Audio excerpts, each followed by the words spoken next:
reporting on the games you love by people who love to game. The MMO Reporter Network.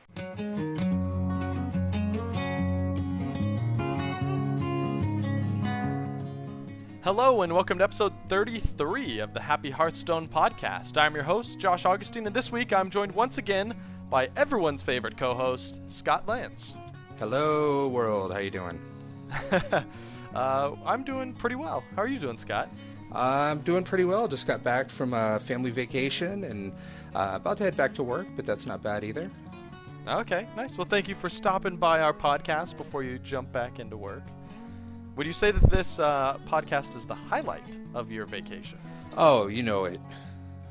Absolutely. Okay, right answer. You can stay. All right, let's talk about why we're happy this week. I'll go first. So, as people know, I work on Landmark and EverQuest Next at SOE. The big feature I've been working on for a long time is caves in there, because it's a destructible world, right? So now we have caves underground, and that finally launched on Monday, which not only means it's awesome because people get to play the stuff I've been working on and get to talk about it, but it also means my overtime stops for now. So that is terrific news. Well, good, man. You've been hitting it hard for quite a while. Yeah, dude, I still have to. So I'm going to get you in there to check out caves and swimming, Scott, because I know you haven't played my game yet. I'm going to make you play it. It's true. Point. And I should just pony up the few bucks for beta access, because I'm sure it'll be well worth it. It will be, but Scott, come on. It's the least I can do for all the kind words you've brought to the show, which we'll talk about once we get to iTunes reviews. Scott, your last episode made, like, whatever you did, I don't know if you used mind control or something, but we have like 20 people that wrote in iTunes reviews right after your episode. So the people love you, Scott. Holy cow. Well, this is the world I'm camping on from now on. I finally found a place somebody likes me. Stay here forever. I love you. Right. Now, why are you happy, Scott? Why am I happy? Well, I had a family vacation. We went to this place called Great Wolf Lodge. We've got a little 21-year-old daughter, and she's super cute, but, still kind of learning what the world is and just kind of looking around at everything in amazement. But she loves swimming, and so we decided to take her to this water park thing, and we weren't sure if it was going to be age appropriate for her, but, man, she had a blast. Like, I don't know that I've ever seen her just have so much fun at one place at one time, so that was great. That's awesome. So you called it like a Spirit Wolf Lodge or something? You have to explain this a bit more. Is this like some sort of like spiritual retreat? No. So it's called Great Wolf Lodge, which is a weird name for what is essentially a hotel/water park. So it's just a giant indoor water park. Up here in Washington, we have beautiful summers, but the rest of the year, weather-wise, leaves a little to be desired. Certainly not swim park weather. So they build the vast majority of it indoors, and it's kind of neat. They've got like a big, almost like virtual beach where you can go and the water starts at literally 0 feet, 0 inches deep, and then it goes all the way to like 5 foot deep. But then every 5 minutes they kick up this wave engine, and man, those waves get crazy. Like probably 5 cool. feet from top to bottom. I mean, it's huge. And it's funny because like when the waves start, like everybody just runs in the water. It gets super crowded, but it was a lot of fun. Yeah, that's really cool. I would be more jealous, except I have already got my actual beach day planned for Friday with real waves. So I can't be too jealous. You live in that does sound California. awesome. You don't get to be jealous of Washington. Yeah, it's funny because my first reaction when you tell that story is like, why would you want that when you can just go to the beach? Yeah. And then I remember that not everyone lives where I do. Right. That's really cool. All right, well, this week we're not talking about wave machines, unless you want us to, but I assume you don't, because we are talking about deck building this week. Scott came on the show 2 episodes ago, about a month, and did an awesome, authoritative, kind of exhaustive talk about how to pick the right cards. Right, like how to evaluate a card's value, compare it to other cards, and decide which cards to put in your deck. And so this time we're going to talk about like the different, like the next level, right? All right, it's not just picking cards, but now you're trying to build a deck theme and all the different type of themes you can do and the different strategies and the ways to win, all that sort of good stuff. Scott has once again put together awesome show notes, which we'll put up on the podcast or on the website, gamediplomat.com, that just walks through all of his thought process on this stuff. But Scott, why don't you just go ahead and take over, buddy? All right.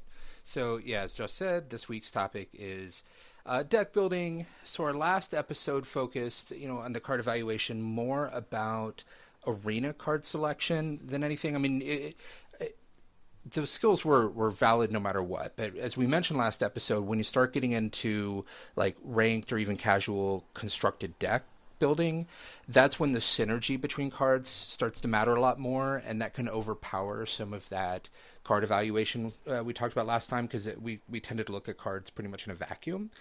And it's not that we're going to spend a whole lot of time talking about that synergy here per se, but it's more just, okay, saying we're going to approach deck building, whether it's for ranked play, whether it's for casual play, or whether it's even just to play against the AI or build a novelty deck. We kind of want to talk about some of the concepts you want to keep in mind when you're trying to deck build, what you can expect when you're playing other people, what you want to be thinking about when you're building your own deck, and even a little bit of how you should play your own deck that you build, because it's a little different than, say, playing an arena deck.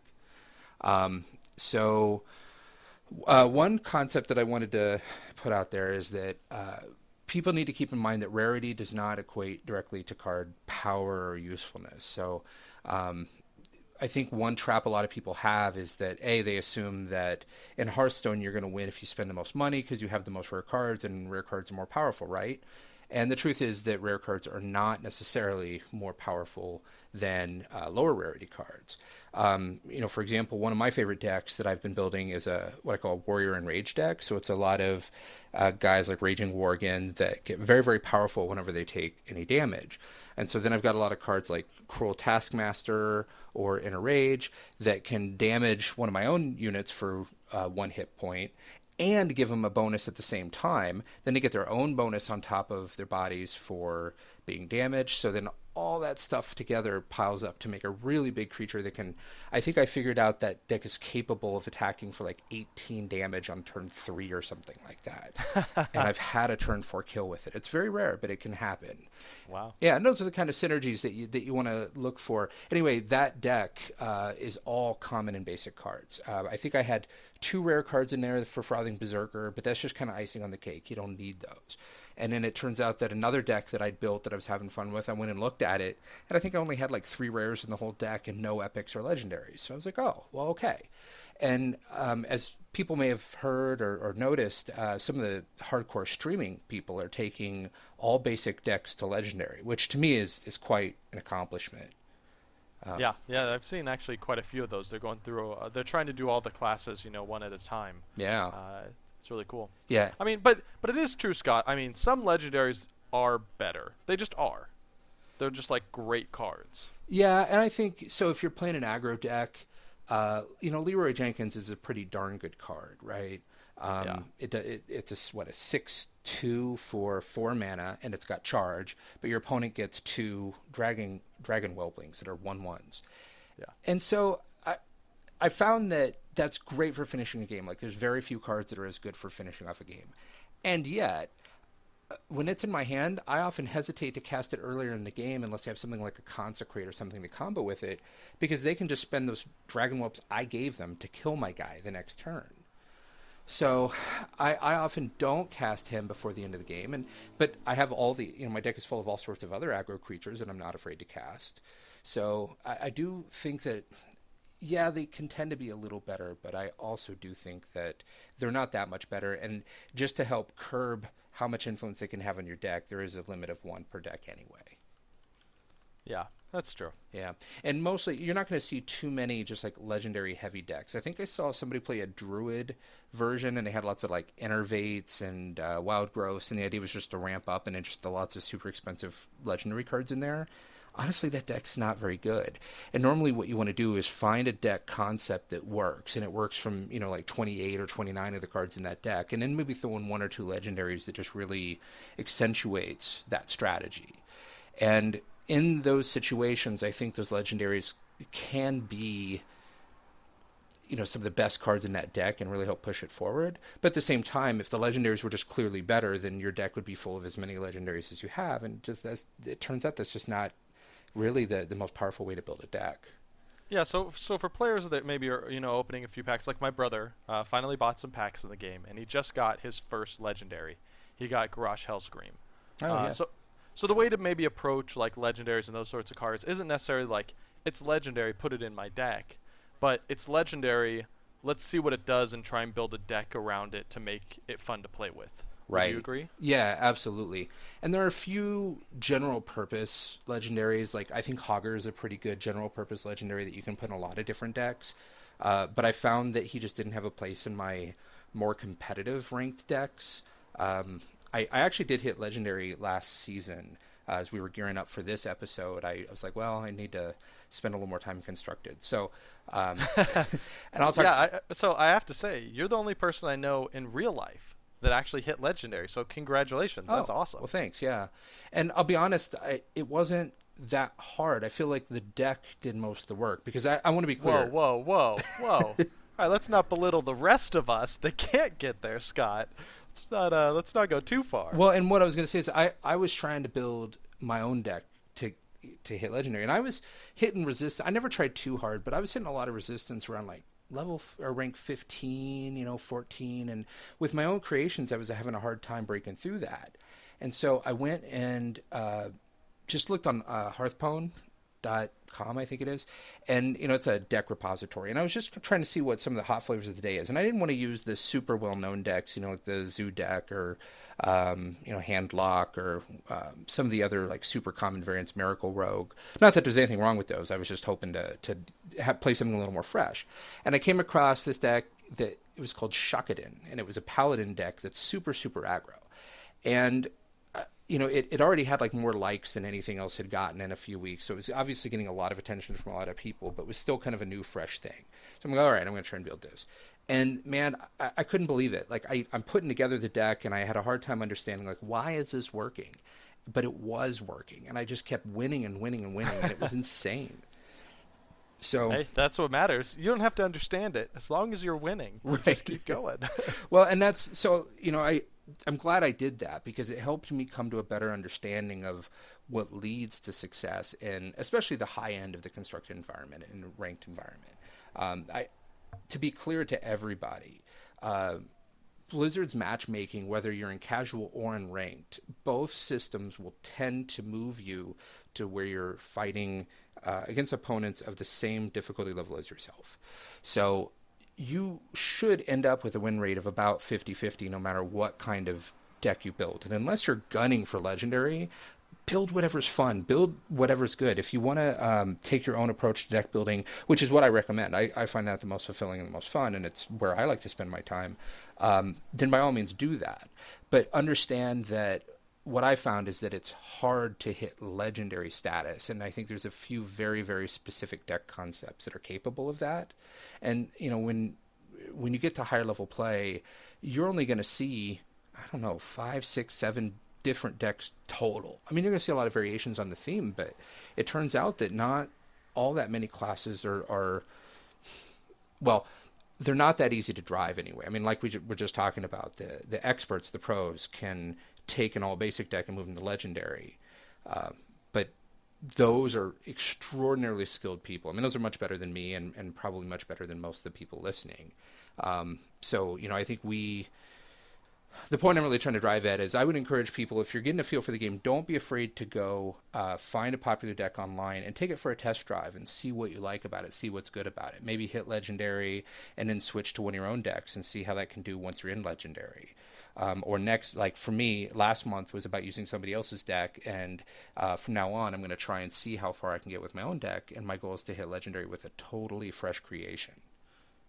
Interesting. Okay, I like it. That's a good goal. Yeah, it's hard though. I mean, I'll be honest. I've gotten a little frustrated, and I've got like 4 or 5 different decks I'm working on, and I keep bouncing between them all because none of them are just like running away the same way that Shakadin deck did, or some of the other ones I've been told that other people use work for them.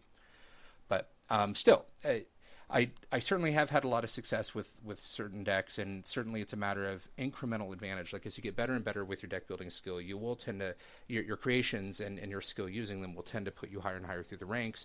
I know some people that have a hard time getting, frankly, past even up to level 20. I was starting to hit resistance around level 15, but I think right now I can probably get up to level 10 with my own, or rank 10 with my own creations. It'll be interesting to see what kind of changes I have to make to get to 5 and eventually legendary. Yeah.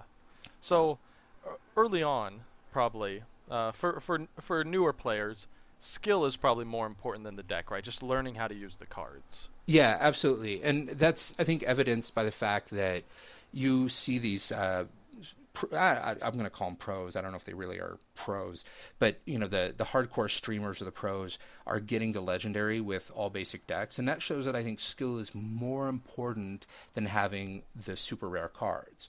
Now, I think having a good deck is very, very important, but they've shown that you can build a good deck with just basics, and then commons are very easy to come by, and there's a ton of good commons, and not to mention rares and epics aren't that hard to get. And with the crafting mechanic, if there's a deck that you're really trying to build and specialize in, using crafting, you can slowly put together and fill in those gaps with really anything you want, even a legendary or two. Nice.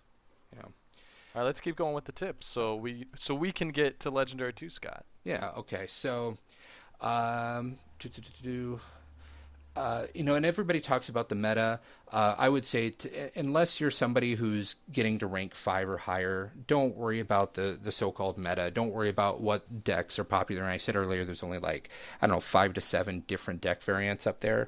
But don't even worry about that, because at lower levels, you're going to find most people are just building creations with the cards that they have, and they're just playing they're playing to succeed, but they're playing to have fun, and they're not just, going online, looking up one of those pre-existing legendary capable decks and playing nothing but that. So that also means that part of the reason that the decks that are hot in the meta are hot in the meta is that they're good against other decks in the meta. It's a very closed ecosystem, it's kind of a rock, paper, scissors with a relatively few things. You're going to find so many different types of decks at lower ranks that, frankly, a much wider variety of decks are more capable or viable at that level. So feel free to make what you want, and if you want to do control, if you want to do aggro, follow your heart, and you'll be able to find some viable deck there that'll get you pretty far. This just turned into like a Disney movie at the end there. Follow your heart, wish upon a star, and you'll get there. That's awesome. So yeah, speaking of aggro and mid-range and control, those are terms that are thrown around pretty often, and for those that aren't too familiar with them, they essentially map to aggro means fast, and control means slow, and mid-range means, in between. And those are just basically kind of deck strategies, essentially, right? Right. So that's exactly right. And to start talking through them a little bit, with aggro, the goal there is not to control the board, not to win with card advantage or overwhelming force in the long run. The goal is every time you play a card, you want that card to deal as much damage as possible to your opponent before it goes away, because it probably will. So it means a lot of time using creatures with higher power and or higher attack values and lower health. It can mean a lot of direct damage spells. You view that your opponent is having 30 life, and you want to do whatever you can to knock that 30 life down as quickly as possible. Charge is another popular thing, because even if your opponent has board control, with a normal minion, that means that if they've got board control, they can kill your minions when you bring them out before you can attack with them. But with charge, you can bring them down, attack your enemy, and deal damage, and they can't stop that via the normal board control methods. Another interesting thing I've noticed about aggro is if you can get ahead on life, meaning, you bring out some creatures early in the game, you do some damage to them, and let's say, Josh, I get you down to, 20, and I'm still at 30 or 28 or, something up there. Suddenly, you realize that you can't let my minions survive. So you have to spend your turns with your big minions attacking my minions instead of me. So an interesting thing about aggro decks is that they tend to actually, the players playing them tend to have life stay higher longer, because your opponents are hurting your creatures and trying to keep that board clean. And especially if you're coming out with charge minions, you're still dealing damage as you're putting these things down, and their hit points keep getting lower and lower, and it's not till pretty deep in the game when they're able to start hurting you. The problem is their cards are going to tend to last a lot longer. And they're going to tend to get more creatures on the board around turn 5, 6, 7. They're going to have enough creatures on the board that they've got board control, and they can start hitting you every turn while killing everything that you bring out. So you have to make sure that your deck has enough power, or what we call reach, to get there and kill them. Yeah, because the problem is essentially with aggro decks is they invest so much in that early damage. When it comes to turn 6 and 7. They usually don't even have minions at that mana curve. Right. So your opponent is dropping down the 6/7 Boulder Fist Ogre, and you're like, well, I have this 3/1 charge. Right. And they'll at that point they're kind of trading you 3 for 1, but they're also taking damage in the meantime. So Yeah. That concept of reach is another interesting one, because one of the big foils for aggro decks is taunt. You need to be on the lookout for your opponents playing taunt, and that means you need to have something to do about that. So there's this concept of reach that I like, and I like using Hunter as an example for this. I was just playing with Hunter tonight, and it's this notion of when you're looking at your opponent's hit points, I always have in my mind what my last turn is going to look like. Okay, so given the stuff in my hand, if I'm playing Hunter, I've got, let's say, my Hunter ability, which I can always pay 2 mana to do 2 damage directly to my opponent. So if I can ever get them down to 2 hit points, I win the next turn, and there's really no way around that. And then if I have, let's see, what's the name of the card? Kill Command. Kill Command can do 3 points to any target of your choosing, or it can do 5 damage if you own a beast. So as long as you have a beast on the table, you can do 5 from that, and then you can do 2 from your Hunter ability. So that means if you get them down to 7 hit points, you'll kill them the next turn, because they can't stop that spell damage. So that's what a lot of people call reach, is this ability to sort of reach out and deal a final damage, despite whether they've got board control. And then ideally, you've got direct damage to work around taunt. But even charge creatures are a good way to look at reach damage, because if they don't play taunt, or if you have a silence or a way to kill that taunt creature, you can still get in and deal that much damage the next turn. Yeah, and one important note, because with aggro decks, you're often going to be tempted to basically just throw damage to the face, right? Because that's what you've been saying. But with stuff like Kill Command, if you can, you want to save that till the turn that you'll kill them, right? Because there's value in having that surprise and knowing that they're really at 7 health when they think they're at 12 or whatever, right? Yeah, exactly. No, that's a very good point. And keeping, I try to keep direct damage spells in my hand as long as possible through an entire game. Because, like, if you're a mage and you've got 2 fireballs in your hand, well, that means you only have to get them down to 12 life. And as long as you have 8 mana, then the next turn you will kill them. It doesn't matter if they bring out taunt or anything else. So if people tend to get more protective with their life the lower it gets. So that's another reason, and this is what you're alluding to, I think, keeping as much of that damage in your hand as possible so that you can surprise them with it will let them play a little more carelessly. For Warlocks, for example, will keep using their hero ability to take damage and draw cards. And, every time I see them do that, I'm like, sweet, that much easier to kill them.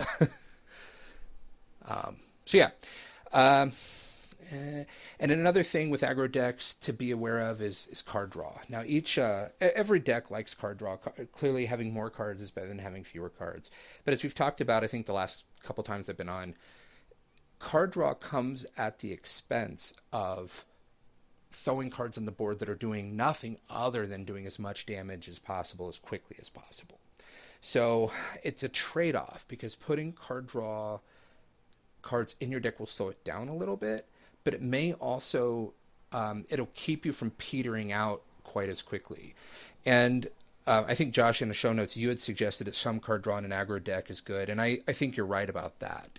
Having some in there is good. I would probably recommend, like a mage a lot of times, or a warlock with their class ability will play card draw earlier in the game. Sometimes they have things like the Twilight Drake to get better. Clearly in an aggro deck, you should not play the Twilight Drake. You should not play cards that want a lot of cards in your hand. And if you have any card draw, you often want to wait till the end of the game to play that. Maybe an exception is, what's the 1/3, the Acolyte of Pain? Yeah. So an Acolyte of Pain, you might want to drop early game because it still has some board presence, and the things it goes up against might be small enough that you can get a couple of cards off that. But for the most part, you want to wait till the end of the game to do your card draw, and hopefully you don't even need it. Hopefully you're going to kill them before you get there. Yeah, like the ideal card draw card for an aggro deck would be something like Sprint, right? The rogue ability, which is 7 mana, draw 4 cards. It gives you something to do late game, and it keeps you from petering out right when you'd start to get weak. Totally. Yep. And the Paladin, it's a little bit of, it's a much riskier card, but they've got a card called Divine Favor. It's, I think, 3 mana, and you get to draw up to as many cards as your opponent has. But the idea is that card, or that deck, has pretty much cards that cost 1 and 2 for the most part, so you're just flushing your hand. And if you're playing anything other than another aggro deck, I mean, I've drawn 8 cards off that thing before, but from some druid who thought he was like a card collector or something. He wasn't playing him. He just kept drawing. I'm like, okay, that's great. So, yeah, and I'm exactly with you. Like the card draw that's more big and more late game, the idea is if you put only 1 or 2 of those in your deck, then those are going to be the only cards in your hand when you get that much mana, and then suddenly you have a bunch of cards that you can work with again. Awesome. Yeah, and then the kind of removal that deck would want, silence is very, very popular because that's going to help get around taunt, which is one of your biggest concerns as an aggro deck. And then also, it turns out Knife Juggler and Wild Pyromancer is a new card that, well, it's a card that's become popular recently that people are using to tear apart aggro decks because so many of the creatures or minions in aggro decks only have 1 toughness. Knife Juggler and Wild Pyromancer are both very, very good at that. For those who don't know, Knife Juggler will do a point of damage to a random enemy creature whenever you bring out a minion. So it's just, it does random points of damage here and there, and that can just wipe out your guys. And Wild Pyromancer does 1 damage to everything, all minions, anytime its controller casts a spell. So people use that in decks very, very specifically to take out, they know they can wipe out an entire side of aggro with just 1 fire of that thing. So be careful with those, and silence can really help remove the threat. So a couple examples of decks that use this stuff. There's the Shakanin deck that I was talking about. That's the one I used. I strongly recommend go looking it up on Hearthstone. We'll put links on GameDiplomat.com in the show notes to all of these decks as well. Oh, yeah, great. And the Murloc Warlock deck is another example of one that's very, very fast and can peter out eventually, but it's got a lot of synergy, and it's just very fast. So the next type is mid-range, and I'll be honest, I haven't noticed too many decks that just struck me as being mid-range at higher levels. Most of them seem to be either aggro or control. But the mid-range decks that I do see, more at lower ranks at least, and they're honestly the kind I like to build, they tend to focus more on efficiency and flexibility because they can cover the entire cost spectrum, and they can often focus on better individual cards. They tend to do pretty well against aggro decks. So if for example I'm casting 4-cost minions, like the Sen'jin Shield Master that's a 3/5, and Josh is investing in a bunch of 2/1s, well, suddenly my Sen'jin Shield Master can trade for 3 of Josh's cards, and that's pretty common. And the aggro decks will tend to get some damage through early on, but I've found that if I'm playing a mid-range deck, that even at higher levels, any of the aggro decks that I come across, I tend to do pretty well against. Like my win rate's probably 2/3 or higher against that type of deck. But they also tend to get beat down by control decks kind of for the same reason. Because if I'm bringing out Sen'jin Shield Masters and they're bringing out 8/8s and 5/5s and 6/6s, those are not particularly attractive trades. They can take out 2 of my creatures with 1 of theirs. I think the general kind of trading card game rock paper scissors rule is usually that aggro beats control, but control beats mid-range, and mid-range beats aggro. Yep. So it kind of goes in this little circle that goes around, but mid-range is kind of designed to beat aggro because it can trade earlier than control, so it can help wipe the aggro's board, but then it also can do a quick power spike right when aggro starts to peter off. Exactly. And that's I don't mean to make it sound like some sort of hard and fast rule, like every aggro deck will always beat every control deck, but they do tend to have an advantage, and it does mean you have to fight that much harder or be that much more clever to pull out a victory if you're up against a particularly tough matchup. So I have a note here that pressure is important against control decks. You'll be faster than control decks with mid-range deck, and that's one thing that you can use to advantage. In that matchup, you are kind of aggro, and you might even want to switch to dealing as much damage as possible, as quickly as possible. You might want to, if you can recognize you're playing against a control deck, you might want to try and save some of your removal for later in the game against the bigger creatures. Just kind of know thy opponent and know what to expect from them, and try to think about how to make your resources go the furthest against them. And it's important that when you're building any of these decks, by the way, I usually like to splash in a couple of cards. If there's 1 or 2 key cards that are available that will just like deal with a certain type of deck. Like in a Paladin deck, Consecration is amazing for wiping out aggro. It will kill pretty much everything on your opponent's side for 4 mana and do 2 damage to them, which isn't bad either. And even if you're playing a control deck with a bunch of big expensive creatures, a quality that lowers all their hit points to 1, followed by a Consecration, will wipe out all of your opponent's creatures no matter what they've got. And so a quality, as you know, on its own, I don't think it's a great card, but it's really, really good insurance against, say, control decks. Yeah.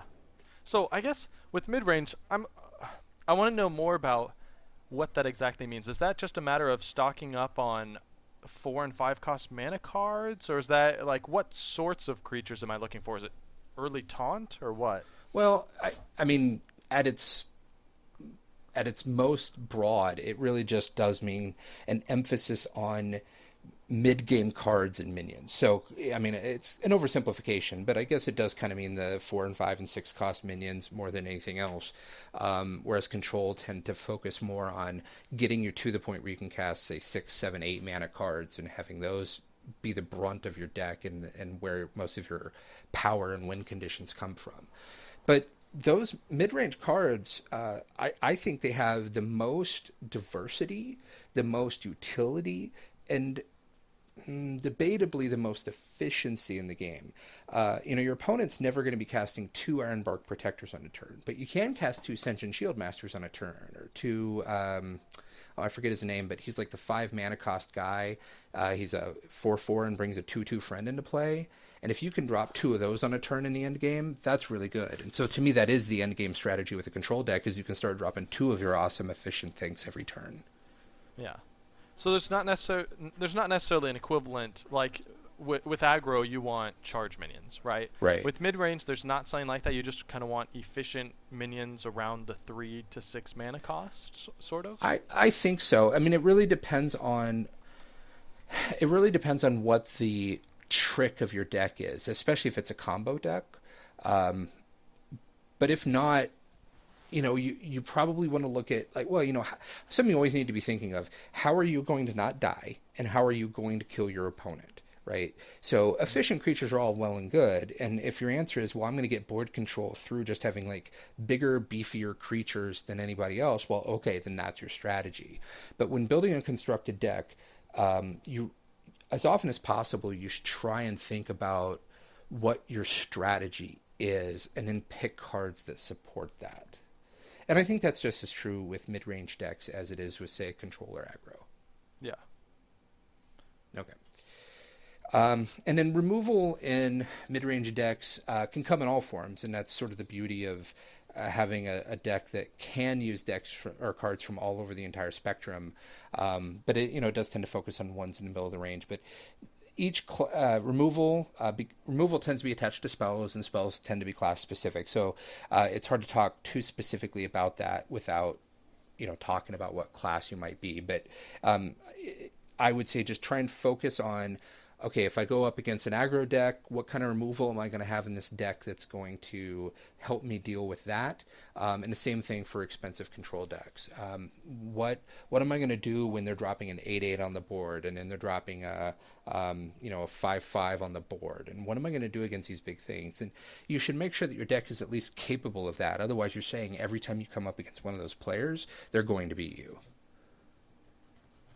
Yeah, that's a pretty good test. I hadn't thought of that before. That's funny. And it's so it of course you aren't going to draw the cards you need every time, and you're going to lose some of those games. I mean, of course. But if you don't, I like to say, you can't hit a home run if you don't swing for the ball. Like if you have 0 cards in your deck to deal with certain types of decks, well, you're not going to draw them. So it does behoove you, I think, to think about that ahead of time and have something that you can hopefully draw into. Because I think on average you'll tend to see probably between a third and half of the cards in your deck over the course of the game. Some go long, and the more card draw you have, obviously, the deeper you can dig in there. But think about that as you're putting your cards in your deck, and that's why 2 copies is good, because it means on average you'll tend to see 1 of those per game. So the last type of deck in that scale are control decks, and they're the slow ones. And control decks at their heart, and this is broadly speaking, they tend to be more expensive cards, and they tend to want to go for board control. And they will have cheaper cards in the deck, but those cheaper cards are less about, they're not going to put a 3/1 charge minion in for 3 mana, because that just doesn't really help their cause. Instead, they're going to be putting something in at that mana that's going to help them reach the later game. That's going to maybe be crowd or removal or AoE or weapons to function as removal in AoE, or something to help reach the later game. Maybe card draw, maybe mana acceleration if there's any of that available. But that's the main idea with control, and you'll end up with more expensive cards. You'll find that you're able to get 2-for-1s or 3-for-1s so much more often if you can last to that phase of the game. So you really need to focus on, how am I going to get there? And then once I'm there, what are the big, efficient, powerful cards that I'm going to be able to cast to really help establish board control, wipe out my opponent's creatures, and drive it home? And in that type of deck, I recommend some caution around card draw, in part because since most of your cards are expensive, it's not like an aggro deck where on turn 5 you're going to be able to flush out half the cards or the rest of the cards in your hand, or a mid-range deck where by turn 8 you're probably finishing out emptying your hand, and a control deck turns 7, 8, 9, or where you're still playing one card a turn because of these really big cards. And when you're drawing one card a turn, that does mean that you're still going to have probably 3-4 cards in your hand deep in the game. So card draw is, I think, less important in those situations than for, say, a mid-range or even an aggro deck. Now, this is interesting, Scott, because you don't really seem excited about card draw for any of the decks. Are you just kind of down on that as a mechanic in general? No, so it's funny because in Magic I love card advantage, and I like a mantra I've been saying for 15 years is the most important resource in the game other than a turn is a card. And so if it sounds like I'm down on it, I'm really not, but I just notice so often how often I've started looking, when I kill people, how many cards do they have in their hand? And when I die, how many cards do I have in my hand? And what's interesting is oftentimes, unless it's like a case where both players have spent their entire hand and they're kind of top decking and just hoping to get that one card that'll, tilt the game in their favor. I've noticed that the player with more cards in their hand tends to be the one that loses. And, don't take my word for that. Watch that for yourself. But it does have me questioning how valuable card draw is, especially if you're playing like Arcane Intellect instead of the 3/3 taunt bears. One is really going to help your board presence, and one is not, at least not till many turns later.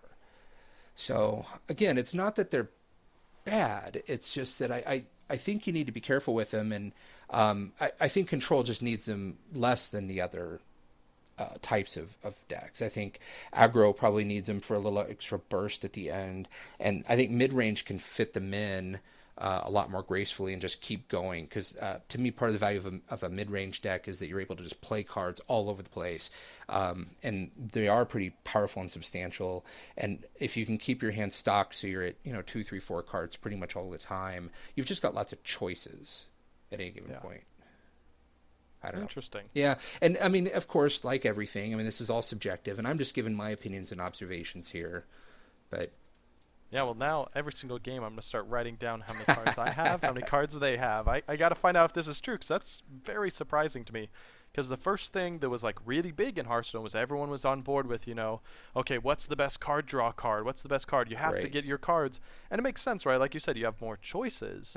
But maybe it is just going so fast-paced that there's not time for that. Yeah, especially if you're fighting against an aggro deck. I think that matters more than what type of deck you're playing. When I was playing my Shakaden deck, every turn it was about dealing as much damage as possible, and bringing down, anytime I would cast my 2/1 charge or my 3/1 charge, I assumed I was doing either just the one attack with it and then it was going to die. If my opponent, instead of killing those, cast an Arcane Intellect, oh, holy cow, that's great. Because not only do I get to cast whatever I was going to cast next turn, but I also get to hit him with these creatures again, and now suddenly these cards have done double damage. And when that Shotgun deck, that Paladin deck, it was so super aggro that I was like, okay, well, what's the average amount of damage I'm dealing with per card? Like, pretty much every card in my deck can deal, let's say, 3 points of damage on average. Some more, some less, whatever. So that means I just need to like draw and play 10 cards. And that's assuming I get, like one punch out of each of them. So if my opponent leaves those creatures on the board for me to hit him with them again, it's like I got a free card. It's like I got, I'm just ahead of schedule, and it was fantastic. And it's not even necessarily that Arcane Intellect was a problem in their deck, but I think them casting on a turn 3 instead of another card, that was, I think, probably the biggest mistake. Yeah, that's so this actually ties into what our next episode is going to be about. We're having Adam Clegg back on, who's been on the show a few times, and he's been talking with me a lot, just personally, about changing his play style based on who his opponent is, like knowing, okay, my opponent is aggro, and then changing which cards he keeps and how he plays those cards and stuff. So that's going to be our next episode to talk about that, maybe after a deck battle. Oh. But yeah, because I think you really touched on something really interesting there, that I didn't even really think about until Adam started mentioning it to me. Like, oh yeah, I mean, the cards you keep and the cards you throw away, that should change based on who your opponent is and what you know about what they can do. Yep.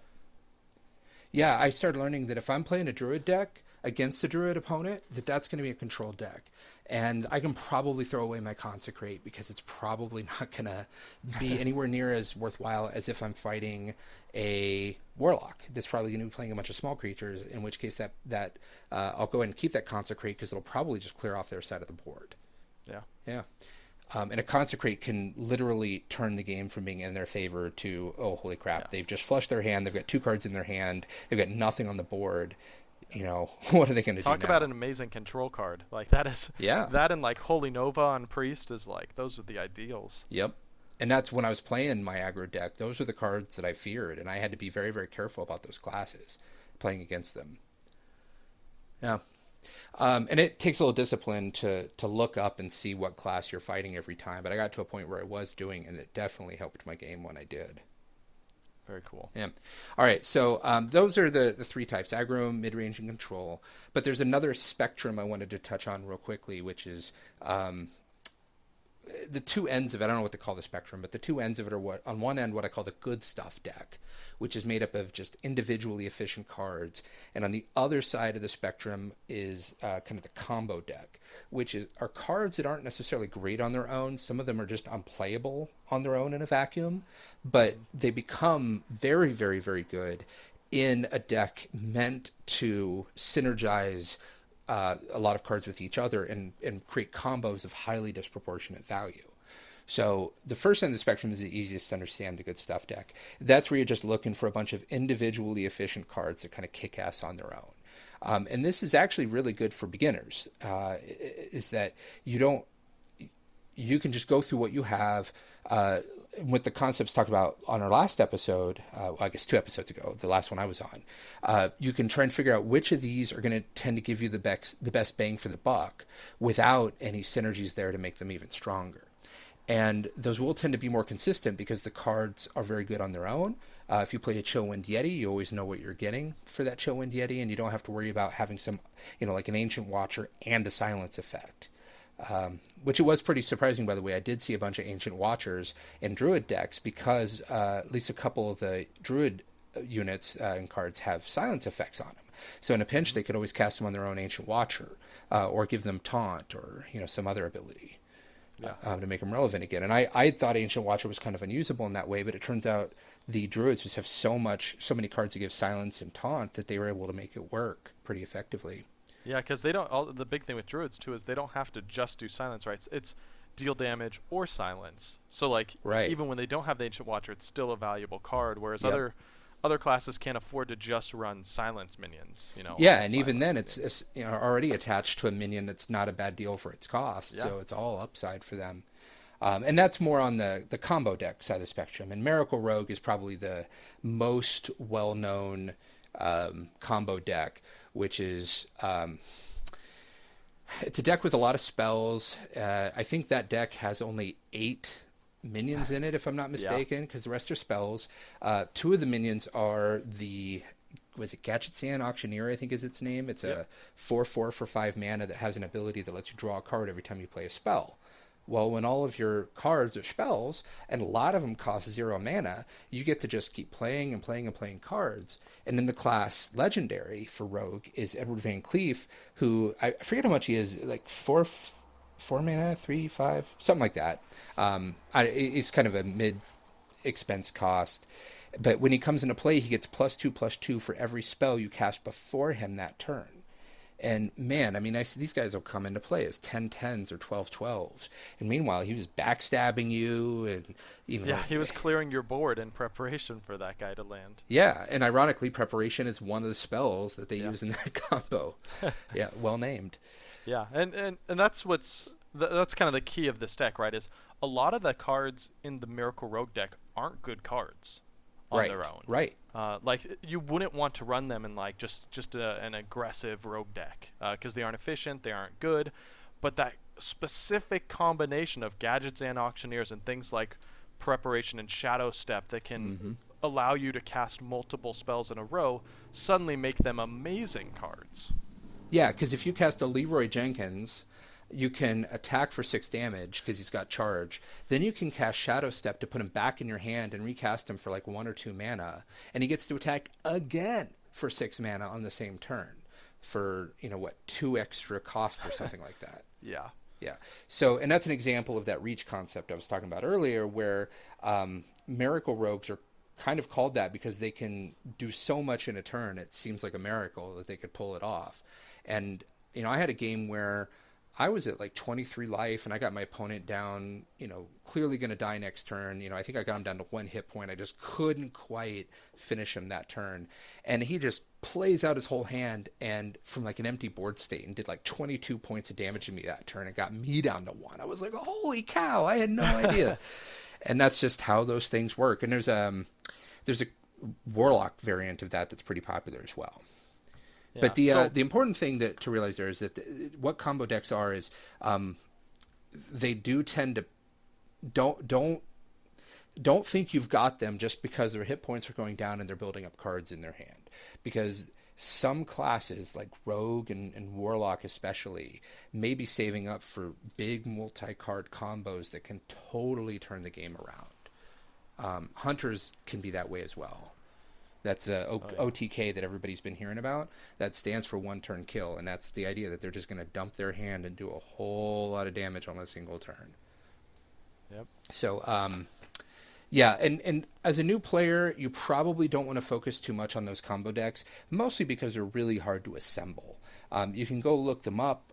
They're hard to make work, but the ones that are successful, you have to have the cards for, and they do tend to rely on cards all over the rarity spectrum, and that can include some legendaries, and that can include some epics. And because they're so combo specific, that losing just a few key cards in that deck can make the whole deck function at a way lower level than it would if every piece was there. Yeah, they're also, in my experience, harder to play. As if you're a newer player just starting to really fight in ranked or casual play, I recommend migrating more towards a good stuff deck. And it is a spectrum, so you can have some combos and some card synergy in there, and that's always a good idea to support whatever your deck concept is.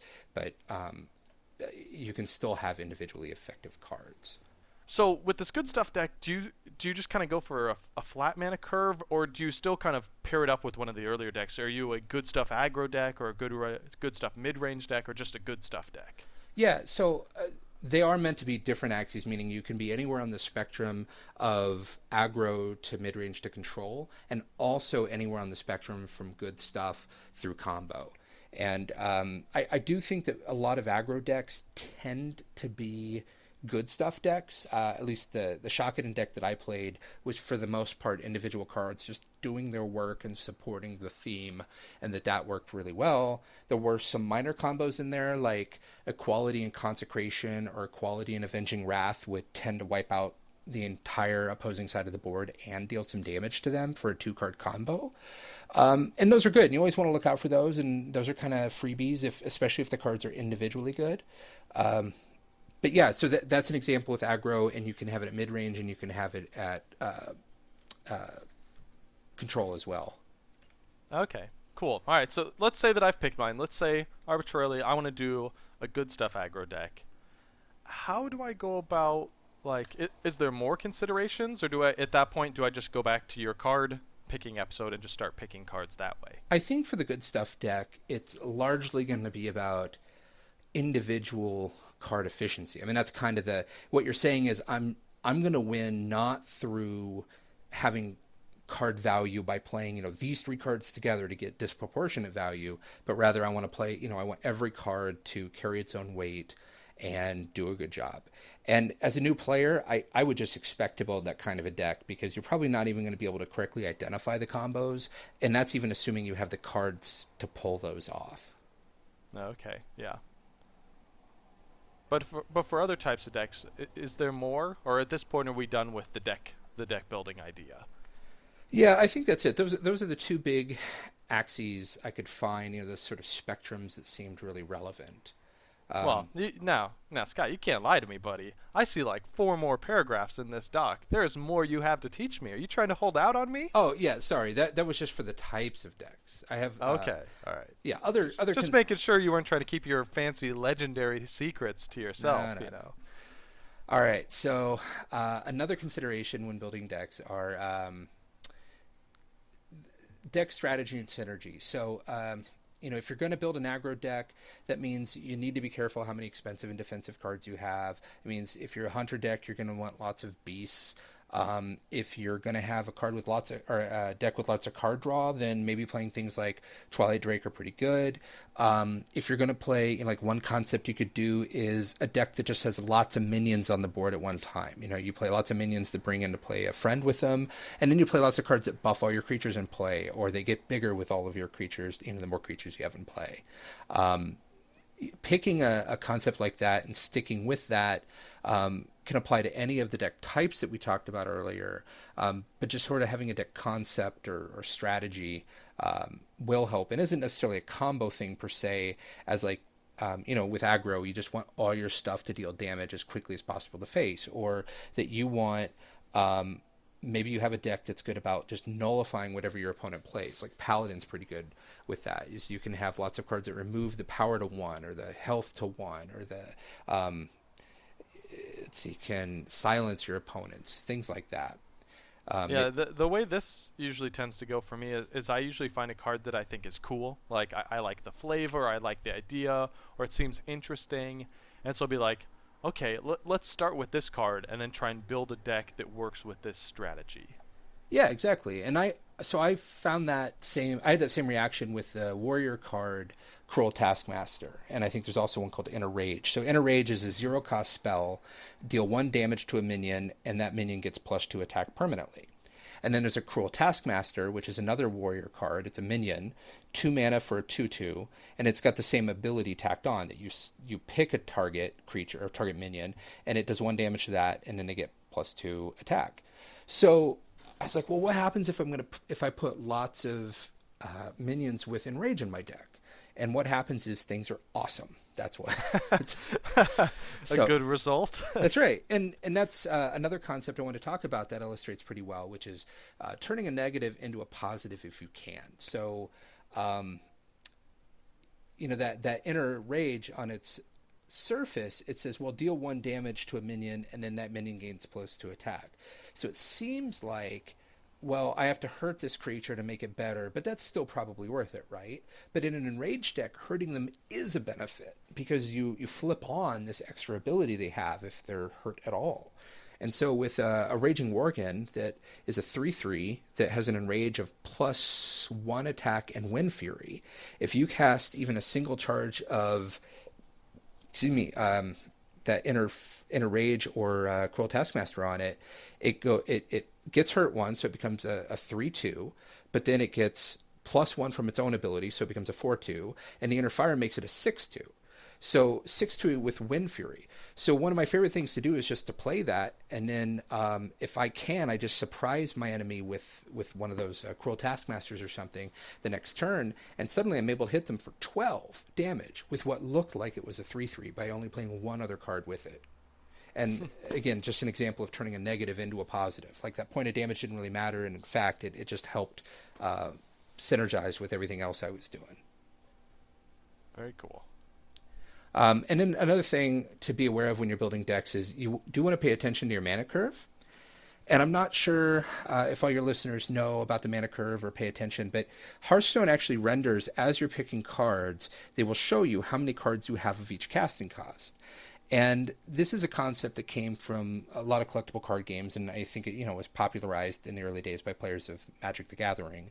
But it's a notion of how well distributed, or how many cards of each mana cost you have in your deck, with the idea being that on turn 2, you want to be able to cast something, ideally a single card that costs 2 mana. And on turn 3, you want to be able to cast something ideally that costs 3 mana, or maybe one thing that costs 1 and another thing that costs 2. But you want to be making the most of your mana every turn. If the cheapest card in your deck is 4 mana, that means you're doing nothing for the first 3 turns, and your opponent's just going to get a huge jump on you. And if you only have like one card at 1, 2, and 3 costs, and the rest are 4 or higher, well, that still means most games it's pretty much the same thing, that you're not going to be doing anything for the first 3 turns, or you might do something on one of them. So the idea with the mana curve is having a distribution of cards across the different mana costs that's going to work for your deck. And it's called a curve because often it kind of sort of looks like a bell curve, although there's nothing really sacred about that at all. And in fact, curve can be a misnomer because it can just be a series of lines. It kind of makes a spiky pattern, and that can be okay as well. But the word curve is often used because there's an emphasis. If it is a curve, then it means that your deck tends to be concentrated where you want it. Like an aggro deck, you're going to tend to want it to be focused probably around 2. And a mid-range deck is probably going to be around, say, 4.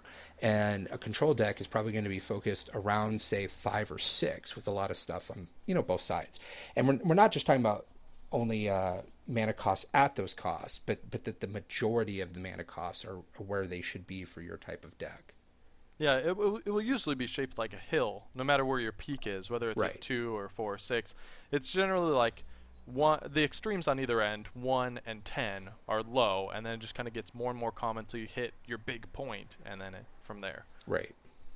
Yep.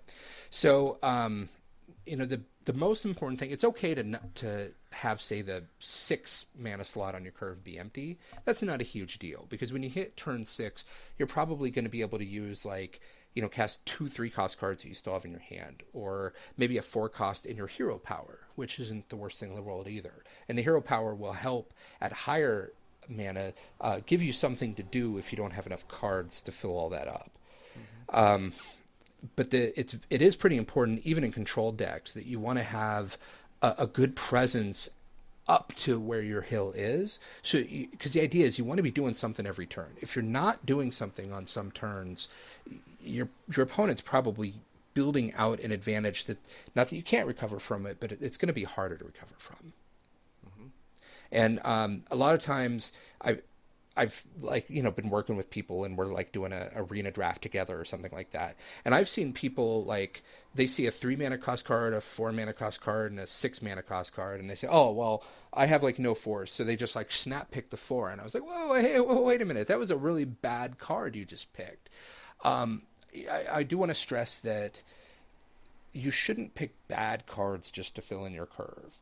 And especially if a cheaper card is in your mind and for your deck and your strategy at least as good as a more expensive card, if that's the case, always err on the side of picking the cheaper card. Because you know what? You can still cast that on that later turn, and if it's better than whatever your other choice was at that turn, then great. You'll have some mana left over. Maybe you can even use it on a hero ability or another card you happen to have sitting in your hand. It's just that more expensive cards do tend to be more powerful, so you're going to tend to want to pick the most powerful thing you can while still not abusing your curve. So keep an eye on that as you're building, both in arena and constructed. You do want to try and keep it to be a reasonable shape, but don't let it blindly make decisions for you. Yeah, and one trap I've fallen into with the mana curve, especially with like my priest deck, right? There's a lot of really good spells for the priest that are like 1 and 2 mana. Mm-hmm. And so I look at my curve and I go, oh, I've my early game's covered, right? Let's look for the 3 and 4 drops. But those aren't actually cards that I would play on turns 1 and 2, right? Because it's like Inner Fire or something like that. Like I can't play that. It's a spell. I need a minion.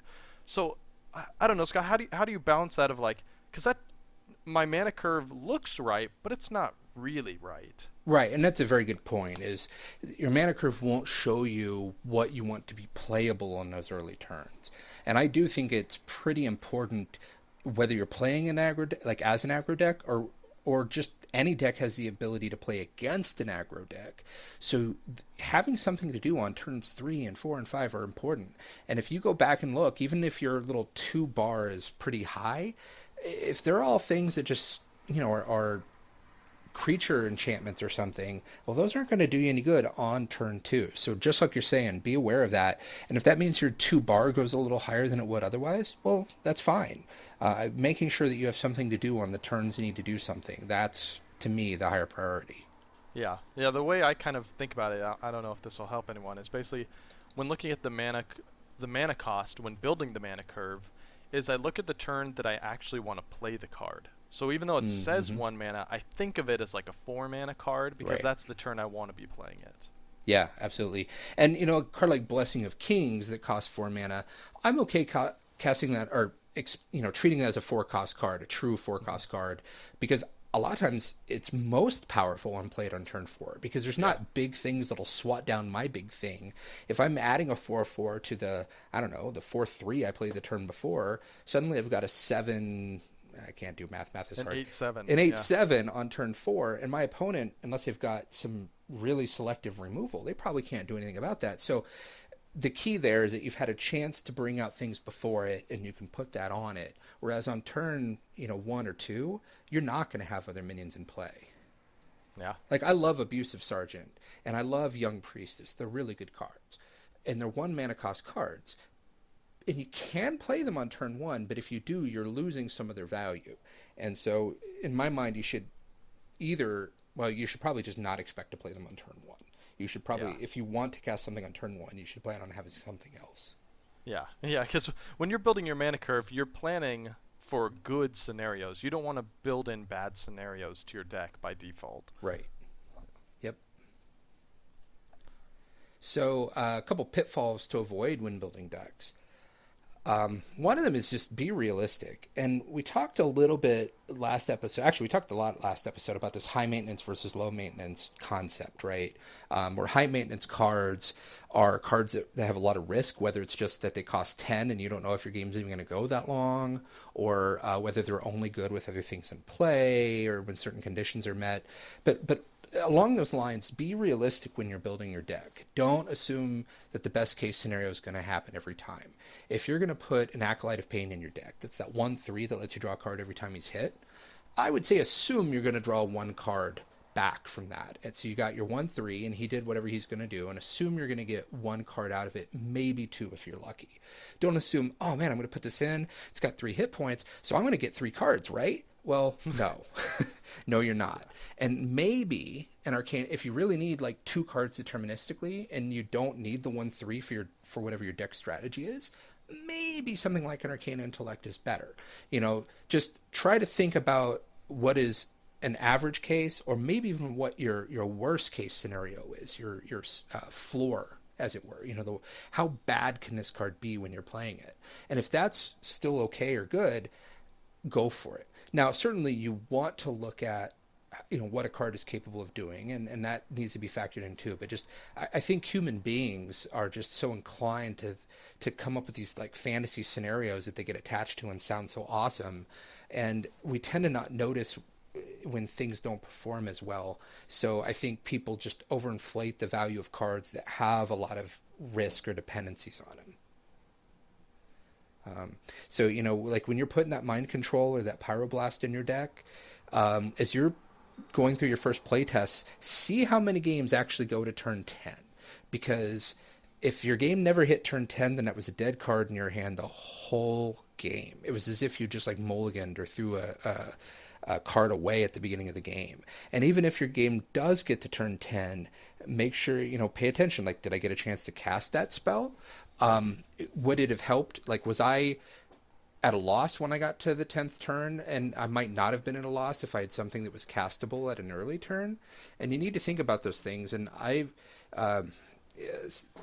with mind control, the cost differential between it being 8 mana and 10 mana is absolutely huge. And I've stopped playing it for the most part at 10 mana because games just don't get there so often. Yeah, man, you always have to remember that you always have the chance of that card coming back to you when you mulligan at the start, right? Mm-hmm. So you can get that card. Like, there's nothing you can do to prevent that card from sometimes being in your starting hand, and just knowing that for the next 10 turns, this card will be here. Right. People always think, I can throw it away in the mulligan if I want. Yes, you can. But if you throw away something else in your mulligan, you might get that in return. And that happens to me all the time. Like, I get my opening hand. I'm like, yeah, I'm glad I can mulligan. I'm going to throw away these 2 cards. And I get 2 different cards that are really expensive. I'm like, crap. Maybe the problem is... So, as an example, Tyrion Fordring is the Paladin class legendary. He's 8 mana. He's amazing. He's a 6/6 with Taunt and Divine Shield, which is probably good enough by itself. But what makes him even better is when he dies, he gives you a 5/3 weapon as a death rattle effect, which can often end a game by itself. So I'm thinking, okay, so in a deck where I can generally, almost kill them but kind of run out of steam at the end, I'll just throw this guy down at the end and he'll be there, right? And it turns out that a combination of him, A, being so expensive, and B, me noticing that my opponents were holding like a Hex or a Polymorph or Silence or, something like that. They were always waiting. Like, it seemed like more often than not, they would have an answer to my really expensive cards. So I'm like, well, I can nullify all of their expensive cards by making sure that I have no expensive cards. Like, they're just going to keep holding their Hex, waiting for my expensive card that will never come. And so that's a way that I mitigated risk that I kept finding, is that I ended up taking out my most individually awesome card out of my Shotgun deck, and it ended up performing better as a result. Wow, that's pretty crazy. Yeah, so, it takes, you just have to be honest with yourself, and it was so painful, because I'm like, this is my pretty toy, and it's so fun to play it, and man, he kicks ass. And it turned out that I think he was the biggest liability, despite being the most powerful card. I think he was the biggest liability in the entire deck, and I think it performed better when I took him out. Yeah, it's hard to remember those times when the card does badly, right? Because you're so excited about the time that Ashbringer that he gives you won you the game, right? Yeah. Uh-huh. That your mental default state is like to forgive those 3 times he didn't help you win, because man, he did help you win that once. Right. But yeah, being soberly evaluating the value is a good reminder. Yeah. So just constantly come back to those. Like Twilight Drake's another one. A lot of people play him, but sometimes he's just not very good. If he gets silenced, he wasn't very good. And how far out of your way are you going just to give that guy another couple of hit points? Are you playing worse just to try to get 2 more hit points on him? Because a lot of times I think people don't play cards when they probably should be. Yeah. Yeah. So watch yourself, pay attention, and just be honest and be realistic, and that's going to help you do better. I will say that the Twilight Drake did help my opponent last week. I had a Warlock who was apparently AFK. Maybe they were just trolling me, right? But they didn't do anything for the first 5 turns of the game. And I was like, I got this in the bag. Like, what is happening? It's obnoxious, right? Because it's going so slow, but this is great. And then he dropped down 2 Twilight Drakes back to back. And he had a full hand at that point, so it was, I don't even remember what they were, but it's just like, wow. And I didn't have any silence or anything, so... Oh, yeah. Yeah, and then they start trading, 3 for 1-ing against my minions, and it got out of control. It was depressing, because I ended up losing the game, even though he was AFK for like 4 turns. Oh, no. I was playing a control deck, right? I think I was playing Priest Control, and so I was like, I couldn't do anything either, because all the stuff in my cards was like removal spells, but he wasn't doing anything. I couldn't heal myself because he wasn't damaging me. It was just, it was depressing. Oh, that's horrible. Heed my warning, listeners. Don't let it happen to you. Josh preaches the word. All right. And then another concept is multiple copies of the wrong Whoa, cards. whoa. Oh, You passed up the quiz, buddy. Oh, did I? Quizzed. oh, Yeah. sorry. All right. Oh, yeah. So, like, in the spirit of last week, here's a sample choice of 3 different cards to talk through. This is what I was most excited about this whole episode, Scott. You just tried to go right by it. And this is true because I can see in the notes here, you've got a little note attached to it. It says, "I love these quizzes," and then in all caps, "More quizzes." I know. And you tried to respond by giving me less quizzes. All right. Sorry. No, that was a genuine oversight.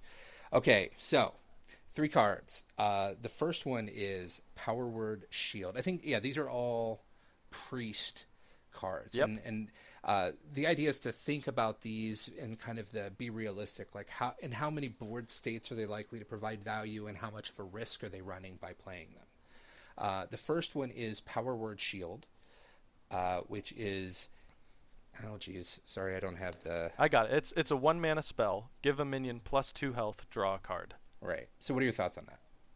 I love Power Word Shield. I've said it a couple times on the show. I think it's one of the best priest cards in my opinion. I think it's super efficient. It's really strong for dealing with aggro, and the fact that it replaces itself is even better. I love it. I totally agree with you.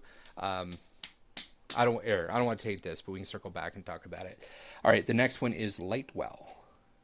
That's a 2 mana 0/5. At the start of your turn, restore 3 health to a damaged friendly character. Okay. It's fine. It's a fine card, right? It's okay. You'll heal. It's random, so sometimes it'll heal the wrong thing. But it's okay. I mean, it's only 2 mana, right? And it gives good value for 2 mana. Yeah. And then the last one is Lightspawn. 4 mana 0/5 minion, but he has this minion's attack is always equal to its health. So it's naturally a 5/5. Yep. Okay, so if confronted with the choice of those 3 cards, say an arena, so in an arena we're probably not talking about a combo deck. We're probably talking about more of a good stuff deck. Yeah. In that scenario, which one of these cards would you choose? I would probably take Lightspawn, just because I don't run into a ton of silence in arena, and that's really the only thing that hurts the Lightspawn a lot. Huh. See, of the 3, I think that's the one I would choose last. Okay, tell me why. Well, so like you, I love Power Word Shield. I think the cost is so low. The only thing it asks of you is that you have a friendly minion to target, which you will. I mean, even if you don't have one left over from last turn, you're going to cast one this turn, and on some turn of the game, you'll have 1 spare mana to buff that thing up and replace a card. Yeah. It's got some good synergy potential with the priest class. It synergizes well with Lightspawn, right? Because if you make his health go up, then his attack damage goes up. So there's an example. But even just with priest, I tend to look at cards with the more hit points they have or health they have. I consider that kind of a bonus because that means I'm going to be able to heal them. If I'm picking a bunch of 1 health minions as a priest, well, then I can't heal them. And what good is my ability? I mean, I can heal myself, I guess, but it's not going to help me get board control. It's not going to help me pull off cool combos. So that means more hit points in a priest deck is good. This does that. When you can take something like a bear that's a 3/3 and for a single mana turn him into a 3/5, that's awesome. And you're not only helping him live longer, but the more hit points he has, the more opportunities you'll have to heal him. And if it's a key card like a Northshire Cleric or a Taunt minion, something that just wants to live a little longer than usual, heck, even an Acolyte of Pain or an Imp Master, it just really comes together. And you can't ask for something that takes 1 mana and gives you your card back. Sheesh. Lightwell's a little random, I guess, but it's got so many hit points that both playing with it and playing against it, it's hard for people to treat it well. One of the strategies I take when playing against it is I try to kill everything else and just leave it alone. But then if I've damaged my opponent, that usually means they're healing back up while I'm getting board control. But, it's like spending 5 attack to go kill that thing is going to leave whatever else my opponent has on the board out. So I don't know. It's weird. It's not great by itself. It's certainly not going to hurt your opponent by itself, but I think it pulls its weight pretty well, and it just synergize is the wrong word, but just complements pretty much anything else you can bring out if it's got a lot of hit points so well that it just seems to have higher, disproportionately high effect, I guess.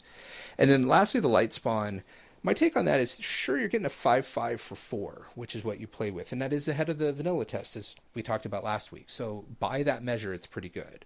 The problem is, well, a few problems. One is I think it's especially vulnerable to things like silence, where it can just be totally mitigated as a card because it obviously doesn't have taunt, and you're not going to be able to attack with it if it has 0 attack if it's been silenced. So silence is just treats as like full card removal against that thing. In fact, it continues to take up one of your minion spots on the board, which isn't good.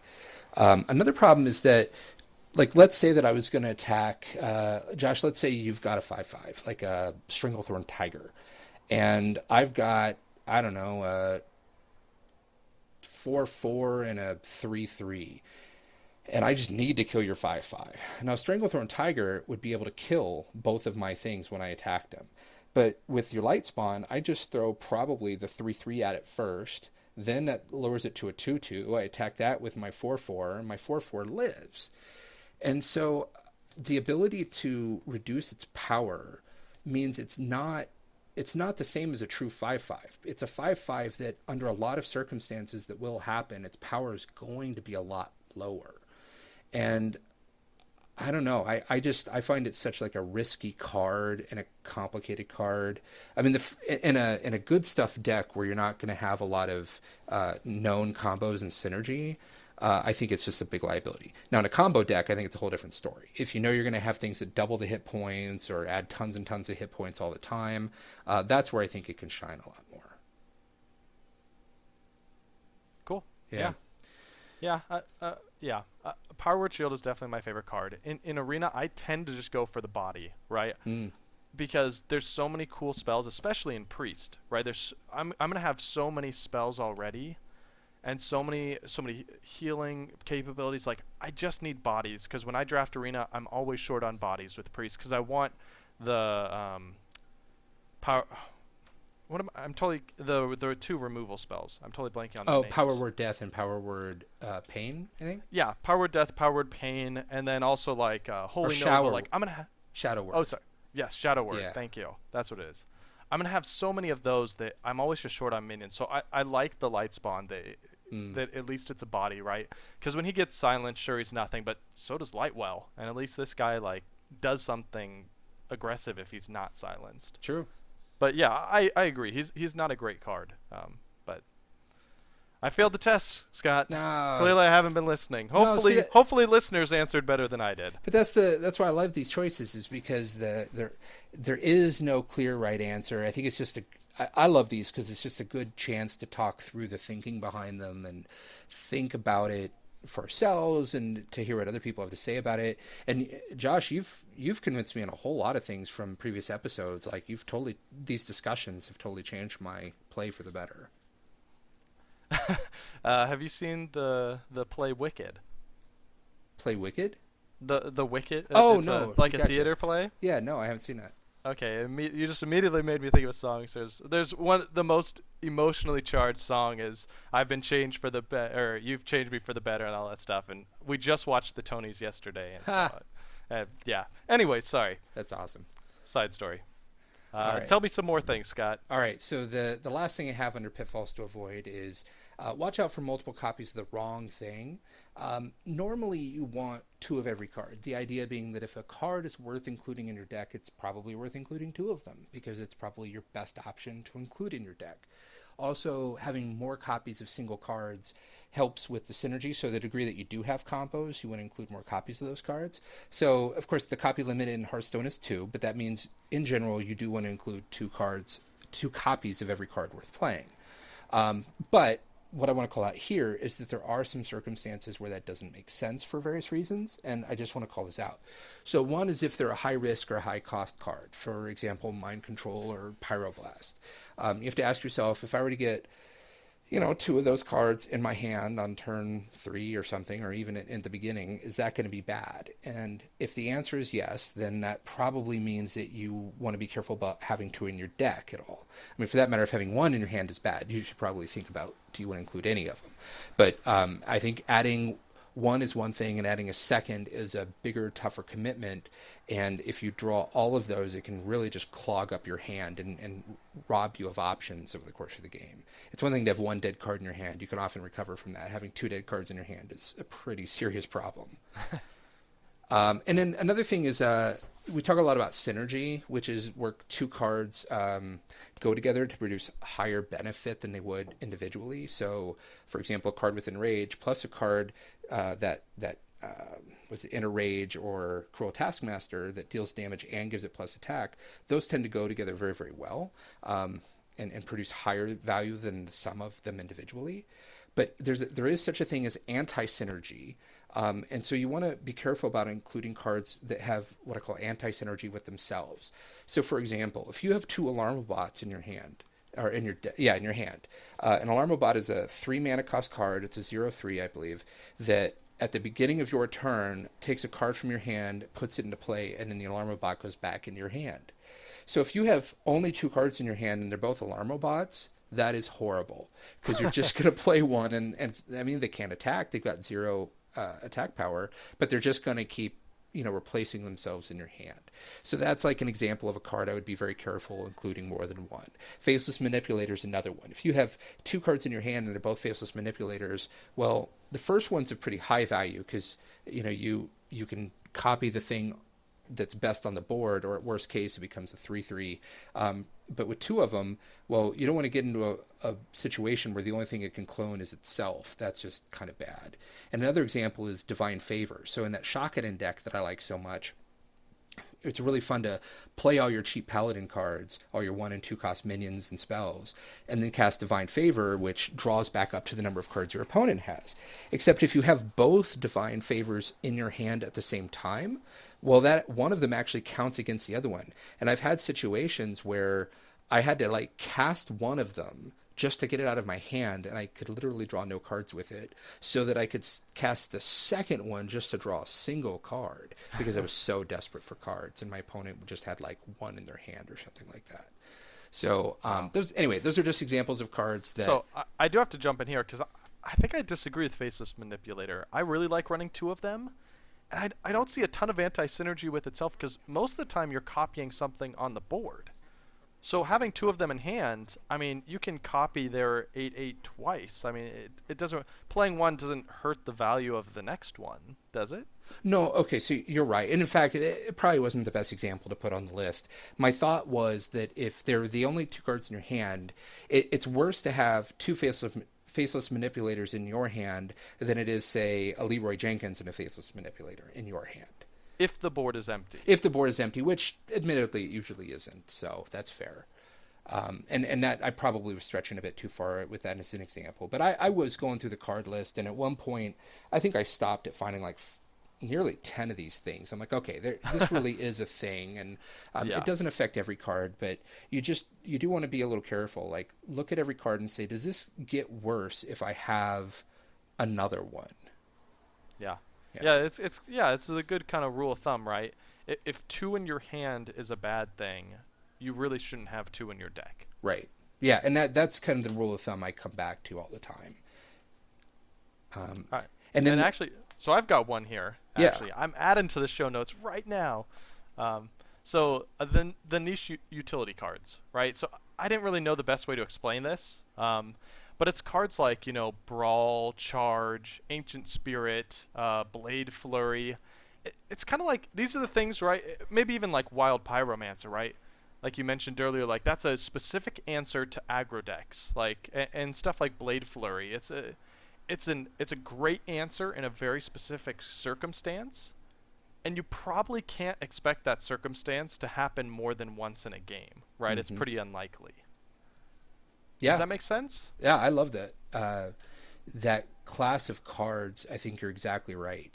And it does go back to a concept I was trying to get at earlier, where you want to put some cards in your deck to deal with different types of decks. Like, okay, wait, like if I play a control deck, am I just going to lose here, or do I at least have some tools that I can try and draw?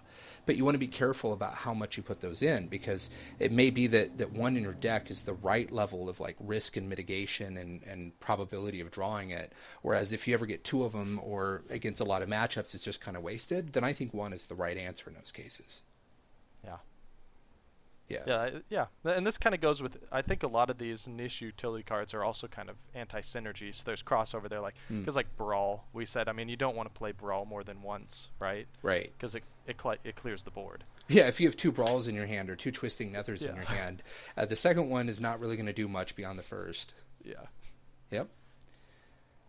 All right. Cool. Now, this is my favorite section, because after our last episode, we kind of talked about what Scott was going to be doing for this episode. And we actually had a listener write in with a bunch of questions for Scott that you're going to answer right now, live on the show. Yeah, and I thought that was awesome. These questions struck me as just being like very thoughtful and insightful. And in most cases, I'm like, oh, hey, I hadn't thought of that. And some of that we've already, I'll go through the list here, but some of it we worked into the show notes earlier as we went, and some of them we'll just try to address here. So the first question, and this is from the user Macross. And the first one is, what is a healthy mix of minions and spells? And in Arena, I've noticed that I tend to go, and I think Josh even alluded to this earlier, like minion heavy. Just having bodies on the board tends to, minions are the best way to do repeatable, cheap damage. So having those minions on the board goes a long way. I don't know that there's a fixed percentage, but certainly minion heavy. Although in Constructed, between just synergies and being able to pick the exact spells that will have the most impact for your strategy, I found that people use a lot more spells in Constructed than in Arena. And so generally it seems like 50 to 75% of the deck being minions with the rest spells, and I'm lumping weapons in with spells there. But 50, 75% minions seems to be best. But I think, as I mentioned earlier, I counted in Miracle Rogue only runs like 8 minions in the entire deck, which now that I know that, I'm going to go, as I start encountering them in the wild, I'm going to make sure that I throw everything I have about killing those minions on the board and just trying to prevent them from even getting a presence.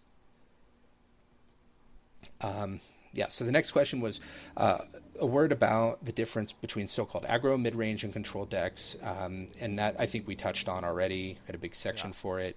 How do these different deck types employ removal?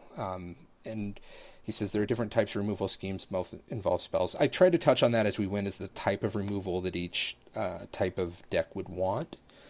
So thanks for that question. The next one is, are there tools out there for helping you construct decks? So the two big ones are Hearthhead, which is run by the folks that did Wowhead, and Hearthpwn, hearthpwn.com. Both are pretty similar, but after using them both for a while, I've actually grown to like Hearthpwn a lot more. I just think it's got a better design, slightly richer feature set.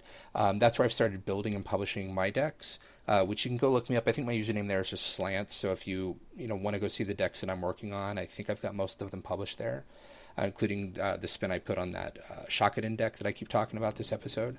Yeah, we'll put a link in the show notes too, so people can get to it. Great, yeah.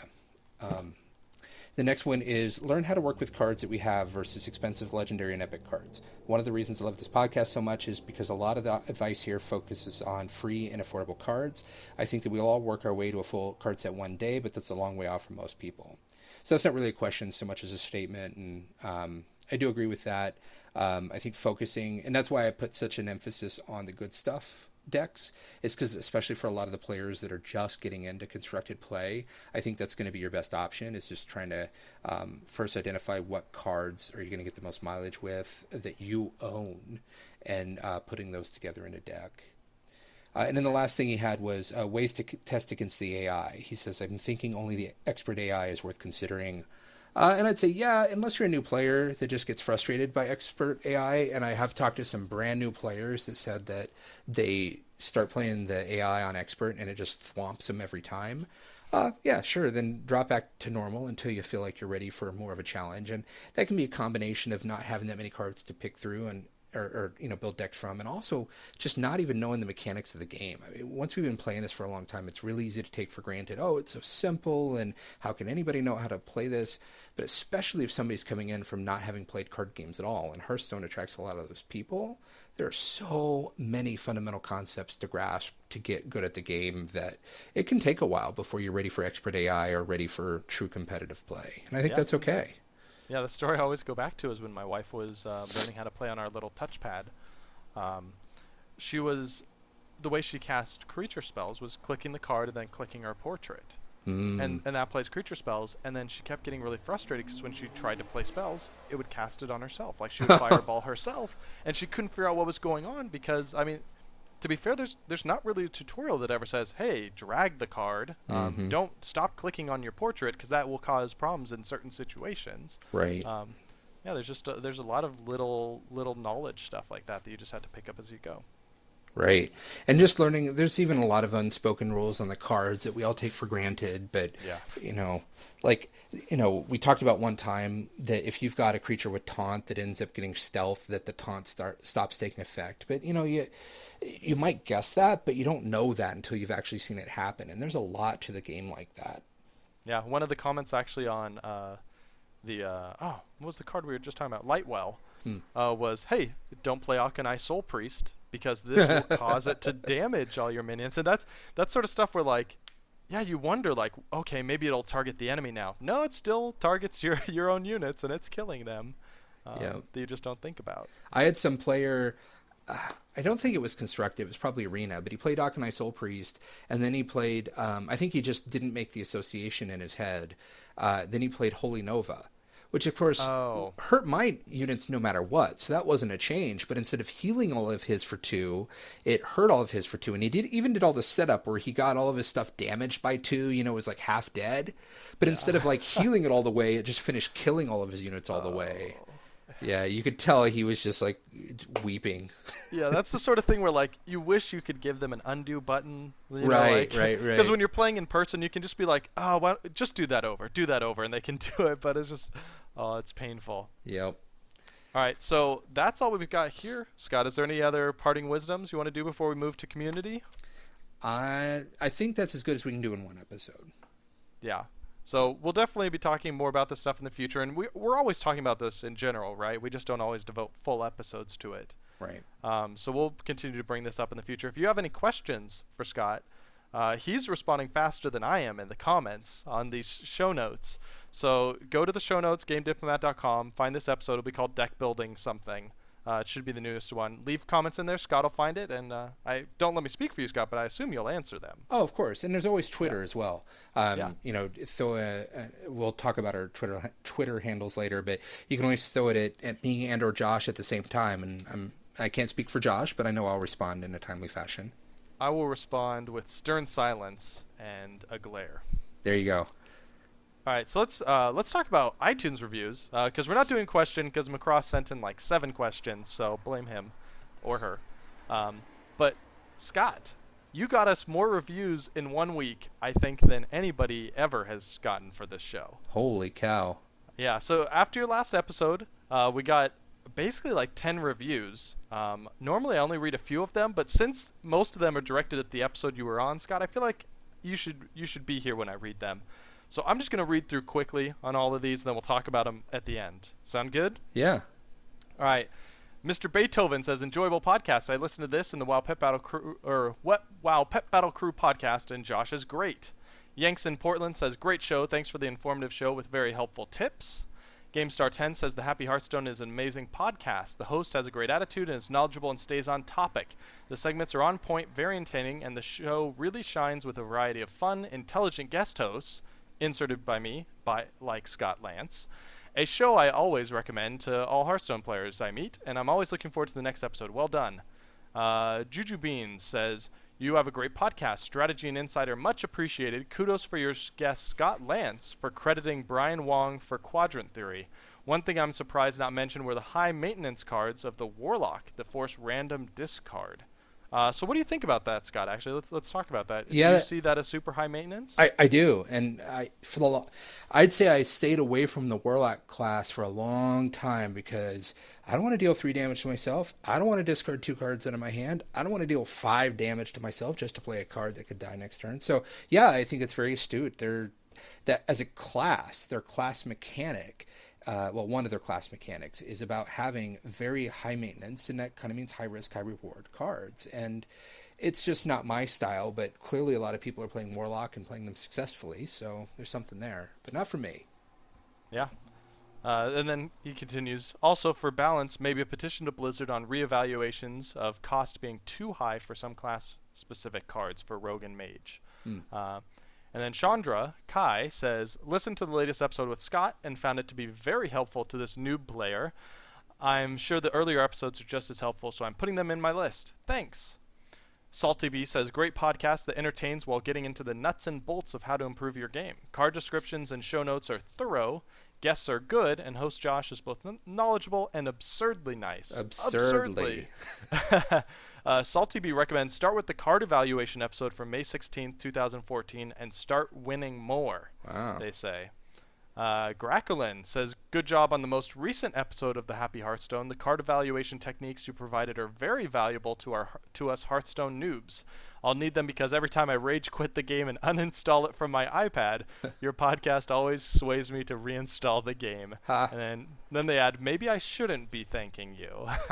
It depends how much money you've spent on cards, Graculin. FunCooker62 says that card evaluation podcast was so nice I listened twice. Hey, it rhymes. Yeah. He said, seriously though, I had to listen twice since I'm new to CCGs. Thanks and keep up the good work, FunCooker. Then Churchergy says, Josh, great podcast. Really enjoy the show and the preparation of each guest. Much quality. Wow. JD and CA. That's a descriptive username. Fun fact, I tried to go by the name JD for about a year in elementary school because my middle name is Daniel. But my teachers refused to call me it and just kept calling me Josh, so I eventually gave up. Should I start calling you JD?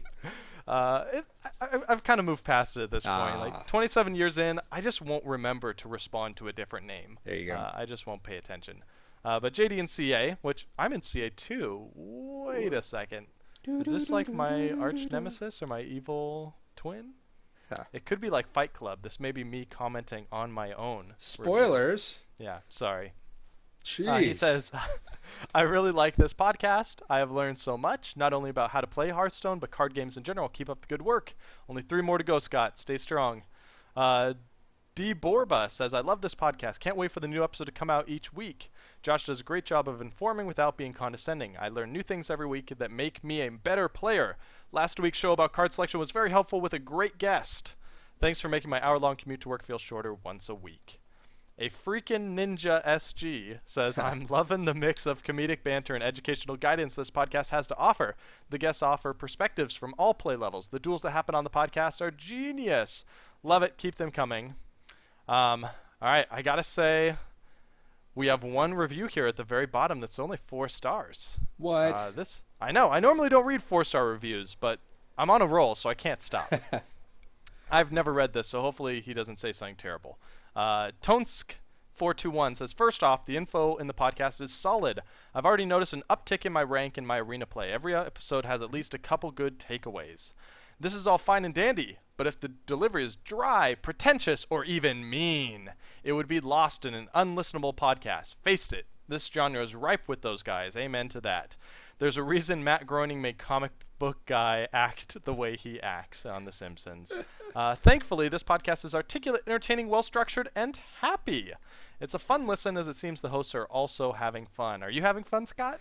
I am, and I want to play off that for a second because, Josh, I'll have you know, the reason I wrote you back when I first did was that this podcast does have a unique vibe. You know, just from the name on down, you got the section every week of Why Are We Happy? You have a really optimistic tone.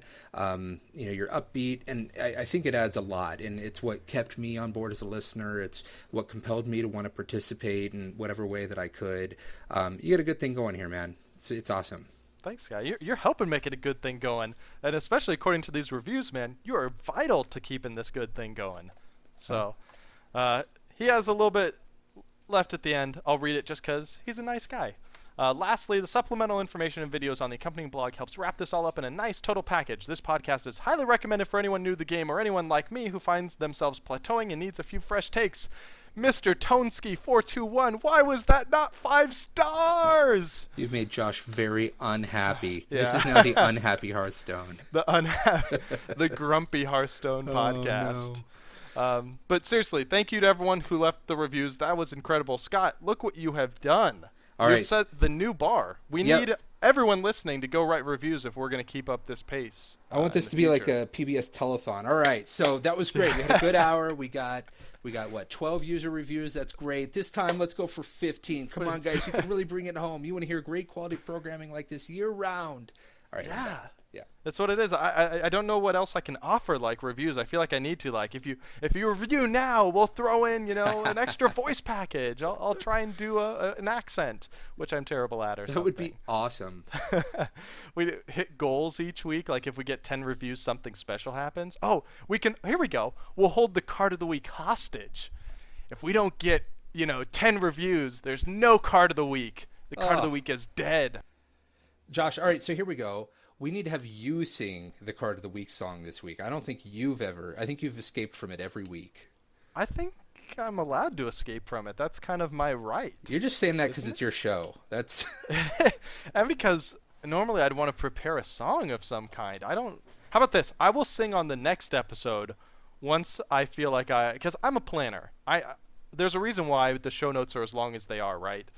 I like building a plan. So I'm going to come up with a great tune for the song, and I'll sing it next episode. I was just trying to get around the fact that both last episode and this episode, I completely forgot there was the whole guest host singing thing.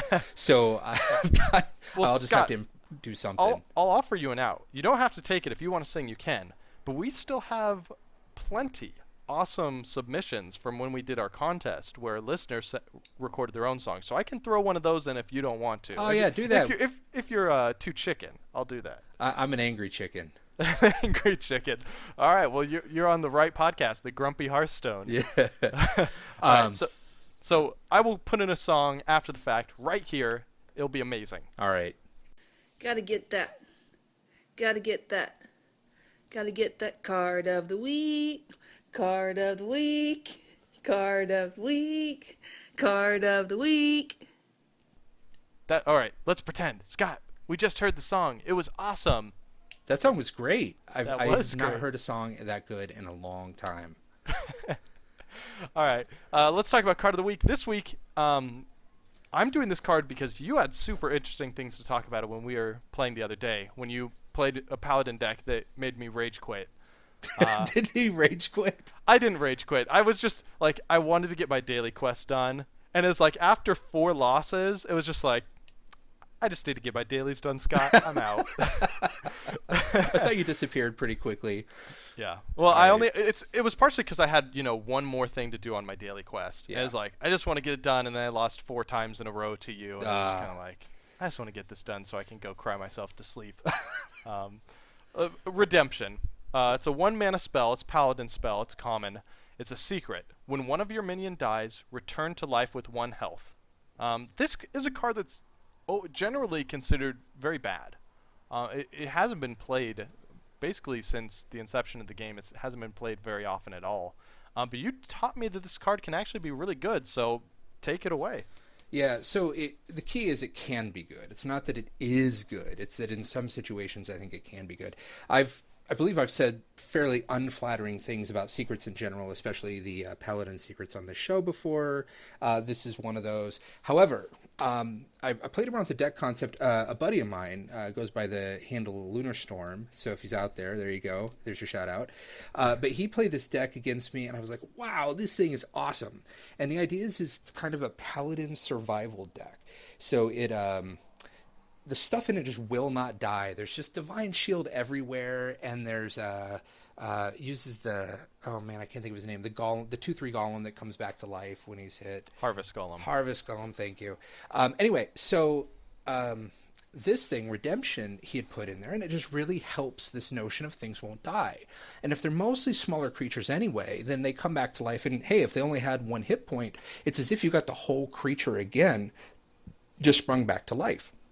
But it turns out that while Battle Cry won't fire when the minion comes back to life from Redemption, some things will. Like the unit will still have Taunt, if that was a thing. If they had Divine Shield, they get that back. So, if they come back with 1 hit point, that means clearly they take 1 hit and they die. But if they come back with Divine Shield, they take 2 hits and they die. Or if it's a Harvest Golem, they die, they make their little 2/1 spin-off guy, and then they come back as a 2/1, their original form down to 1 hit point. When they get hit again, they die again, and they bring in another 2/1. So everyone was already talking so do you remember when the spoilers came out for Naxxramas? Everyone was talking about, ooh, you get double the death rattle effect. That's going to be so cool. But you can do that right now with Redemption. Yeah, I for didn't 1 even mana. think about that. For 1 mana. Right. And when you get stuff like Scarlet Crusader, who has 1 health already Yep. with Divine Shield, it's a 3/1 with Divine Shield. Redemption is basically get a free Scarlet Crusader. Yep. And it's just, and your opponent doesn't necessarily know what it is. Redemption is not one of the most often played secrets out there, so they'll probably expect it to be Noble Sacrifice, which is the 2/1 that jumps in front of something that attacks. It almost always is with Paladin. Right, right, because that's generally speaking the best one. But if you use this in a deck that wants it, man, it goes far. And remember Tyrion Fordring that I talked about earlier? He's the class-specific legendary, so he's a 6/6 with Taunt and Divine Shield with a Death Rattle effect that gives you a 5/3 sword when he dies. All of that comes back when he comes back from Redemption. He comes back as a 6/1 Taunt Divine Shield that, you already have a 5/3 weapon, but he'll give you a refresher on that 5/3 weapon when he dies. It's insane. Yeah, so this card it's one of those cards, right, where is it fair to say this should only go in like a combo deck, right? This isn't a good stuff deck card. Right. It's paired with specific cards that can get extra value out of it. I think that's right. And you mentioned Naxxramas, since the whole theme of that seems to all be around like Death Rattle and kind of killing and bringing things back to life, I think this is going to fit in real well, and I wouldn't be surprised if we see a resurgence of this card in that environment. Yeah, that's a really good point. Man, so this Paladin deck, I can't stress enough how frustrating it was to play against, because everything had Divine Shield, everything was coming back from the dead, and it's like, man, once you start throwing in those Naxxramas cards that are like where Death Rattle's happening all over the place and double, oh man, I don't even know if I'll be able to play a full game against you with that deck, Scott. That is just brutal. Yeah, so if I think we're going to link in the show notes over to my page on Hearthstone. It's got all my decks on it. Mm-hmm. This one is, I call it Survival Paladin. So go take a look at that. Awesome. And I definitely do. Yeah, I don't think it's got a whole lot of super expensive cards. I definitely did put a Tyrion Fordring in there, but that's not necessary by any means. You can put, substitute that and any other rare cards out with whatever you happen to have. Yeah. Awesome. All right, that is our super long show for this week. Like we've mentioned, we're going to have full show notes along with links to all the stuff that Scott has talked about, the cards, his decks, all that sort of stuff over on GameDiplomat.com. Just swing on there, click on Hearthstone at the top, you'll find it. Next week on this show, we're going to have Adam on. We're going to be talking about how to play versus each class. Actually, I think we should do a deck battle next episode. I really love those deck battle episodes. So if I can get someone on, maybe I'll have Adam do a deck battle. We'll do deck battle next. Scratch it. No more strategies for you ever. We're just going to battle constantly to the death. This is like post-apocalyptic world of Happy Hearthstone. And that's about all we have going for podcasts. If you want to watch, is this right? Oh, this is old. I got old text in here, Scott. Anyways, you can contact us on Twitter. You can send us emails. I'm at jaugustine on Twitter, or ajosh@outlook.com. Let us know what you'd like to see in the future on the shows, what kind of guests you'd want to have on, what sort of strategy topics, even what sort of decks you want to see battling if you have a specific class you want to see. You can also jump into our Google Plus group, which has tons of people talking about Hearthstone all the time. Go to Google Plus, search for Hearthstone. You will find it. Scott, where can people find you? On Twitter, they can find me at Slantz76. That's SLANTZ 76. On Twitch, I'm also Slantz76, although I don't really stream so much anymore. And then, of course, on Hearthstone, you can find me. I'm just Slantz over there. Sweet. Keeping it simple. I like that. Yeah. All right. So, Scott, thank you once again for putting together an awesome guide to share some wisdom with all of us. Yeah, it was fun. Yeah. All right. Thanks for being on the show again, Scott. We hope to have you on again very soon. Sure thing. And for all the listeners, thanks for listening. And thanks again for visiting the Happy Hearthstone and having a little fun with us. We'll see you next time. See you, everybody.